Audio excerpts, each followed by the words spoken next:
കേരളത്തിലെ 10,000-കണക്കിന് വിദ്യാർത്ഥികളുടെ രക്ഷകർത്താക്കളും ആശങ്കയിലാണ്. കേരളത്തിൽ നിന്ന് 2 കേന്ദ്രമന്ത്രിമാരാണ് ഇത്തവണയുള്ളത്. ആ 2 കേന്ദ്രമന്ത്രിമാരും ഒരക്ഷരം ഇത് സംബന്ധിച്ച് ഇതുവരെ വേണ്ടിയിട്ടില്ല. 10,000-കണക്കിന് വിദ്യാർത്ഥികളും രക്ഷകർത്താക്കളും ആശങ്കയിലായിരിക്കുന്ന കേരളത്തെ പ്രതിനിധീകരിച്ച് കേന്ദ്രത്തിലുള്ള 2 മന്ത്രിമാരാണല്ലോ. ഒരാൾ കേരളത്തിൽ നല്ല സാങ്കേതികമായി എന്ന് പറയുമ്പോൾ 2 മലയാളികളായ മന്ത്രിമാരുണ്ടല്ലോ.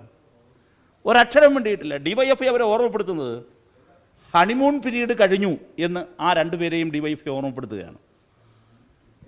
അതിലെ മന്ത്രിമാർ ഹണിമൂൺ എന്ന് കരുതി ഇപ്പോഴും നടക്കുകയാണ്. ആ കാലം കഴിഞ്ഞു.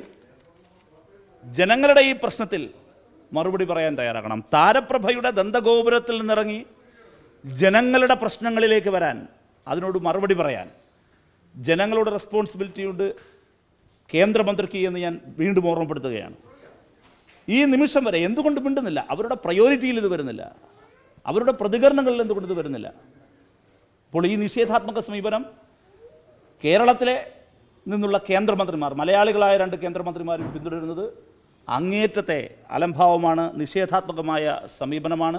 അവർ പ്രതിദാനം ചെയ്യുന്ന ഗവൺമെൻറ്റിൻ്റെ കീഴിലുള്ള ഒരു ഇൻസ്റ്റിറ്റ്യൂഷൻ തന്നെ ഒരു സ്കാമിൽപ്പെട്ടിരിക്കുന്നു, വലിയ കുംഭകോണത്തിൽപ്പെട്ടിരിക്കുന്നു. അവർക്കൊരക്ഷരവും മിണ്ടാട്ടമില്ല.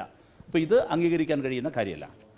ഞാൻ നേരത്തെ സൂചിപ്പിച്ചു, ഇതേ സന്ദർഭത്തിൽ തന്നെയാണ് തൊഴിലില്ലായ്മയ്ക്കെതിരെ ശക്തമായ പ്രക്ഷോഭം ഉയർത്തിക്കൊണ്ടുവരാനാണ് ഞങ്ങൾ തീരുമാനിച്ചിരിക്കുന്നത്.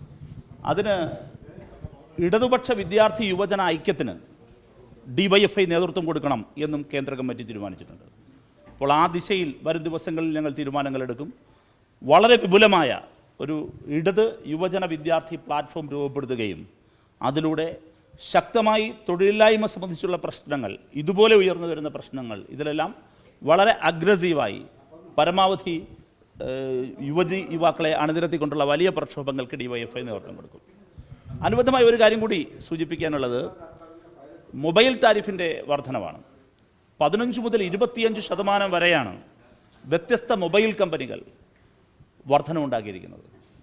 അതൊരിക്കലും നീതീകരിക്കാൻ കഴിയുന്നതല്ല, ന്യായീകരിക്കാൻ കഴിയുന്ന നിരക്ക് വർധനയല്ല ഉണ്ടായിരിക്കുന്നത്. കേന്ദ്ര സർക്കാരിന് മിണ്ടാട്ടില്ല. കേന്ദ്ര സർക്കാരിന് ഇതിലൊന്നും യാതൊരു നിയന്ത്രണമില്ല. ഫ്ലൈറ്റ് യാത്ര, അതിൻ്റെ നിരക്ക് കേന്ദ്ര സർക്കാരിന് നിയന്ത്രണമില്ല. കേന്ദ്ര സർക്കാരിന് എന്തിലാണ് നിയന്ത്രണം? ഇപ്പോൾ ഇതിൽ 15 മുതൽ 25% വരെ നിരക്ക് വർധനയുണ്ടായി. കൊടും കൊള്ളയാണ് നടത്തിയിരിക്കുന്നത്. ഈ കൊടും കൊള്ളയ്ക്കെതിരെ, കാട്ടുകൊള്ളയ്ക്കെതിരെ ഒരക്ഷരം എന്തുകൊണ്ടാണ് കേന്ദ്ര സർക്കാർ മിണ്ടാത്തത്? കേന്ദ്ര സർക്കാരിനോട് ഇന്ന് ഇത് ശ്രദ്ധയിൽപ്പെടുത്തിക്കൊണ്ട് ബഹുമാനപ്പെട്ട മിനിസ്റ്റർ ശ്രീ ജ്യോതിരാദിത്യ സിന്ധ്യയ്ക്ക് MP എന്ന നിലയിൽ കത്തയച്ചിട്ടുണ്ട്. ഈ പ്രശ്നം രാജ്യത്തുടനീളം DYFI ഉയർത്തിക്കൊണ്ടുവരണം എന്നും തീരുമാനിച്ചിട്ടുണ്ട്. ദുരവ്യാപകമായ പ്രത്യാഘാതമാണ് ഉണ്ടാകുന്നത്. നമുക്കറിയാവുന്നതുപോലെ ഒരു ഡിജിറ്റൽ ഡിവൈഡ് ഇന്നത്തെ കാലത്ത് വളരെ പ്രധാനപ്പെട്ട ഒരു കാര്യമാണ്. ഈ നിരക്ക് വർധന സാധാരണക്കാരെ മൊബൈൽ ഉപഭോഗത്തിൽ നിന്ന് അപ്രാപ്യമാക്കും, അല്ലെങ്കിൽ അവരുടെ ജീവിത ചിലവ് ഉയർത്തും.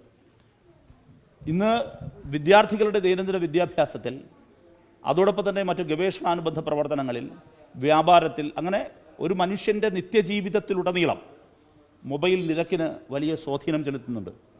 അപ്പോൾ അങ്ങനെ ഒരു സന്ദർഭത്തിൽ എല്ലാ ജനവിഭാഗങ്ങളെയും ബാധിക്കുന്ന ഈ ഗുരുതരമായ പ്രശ്നം, ആ പ്രശ്നത്തെ ഗവൺമെൻറ് അഡ്രസ്സ് ചെയ്യാതിരിക്കുന്നത് ശരിയല്ല. അടിയന്തര നടപടികൾ ഞങ്ങൾ പ്രതീക്ഷിക്കുകയാണ്.